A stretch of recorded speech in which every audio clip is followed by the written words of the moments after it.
تألق المدرب الإسباني تشابي ألونسو في تحقيق إنجاز تاريخي جديد بعد فوز فريق باير ليفركوزن الألماني على بايرن ميونخ بنتيجة من 3-0 في الجولة 21 من الدوري الألماني. يعد هذا الانتصار الباهر بمثابة إشارة قوية لقدرة ألونسو على تحقيق النجاح والتفوق في بيئة المدربين البارعين في ألمانيا.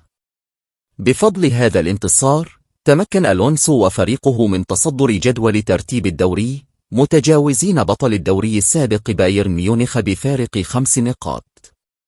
وبهذا الفوز البهيج، يظهر ألونسو قدرته الفريدة على تحفيز الفريق وتحقيق النتائج الإيجابية في اللحظات الحاسمة. بفضل الثلاثية التي جاءت عن طريق جوسيب ستانيشيتش وليخاندرو جريمالدو وجيريمي فريمبونج، أصبح باير ليفركوزن في موقع متميز في سباق البطولة.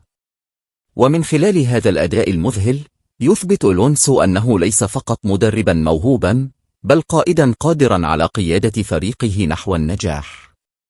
ومن الجدير بالذكر أن تشابي ألونسو قد وصل للمباراة رقم 31 بلا هزيمة في كل البطولات، مما يعكس مدى تفوقه وثباته كمدرب.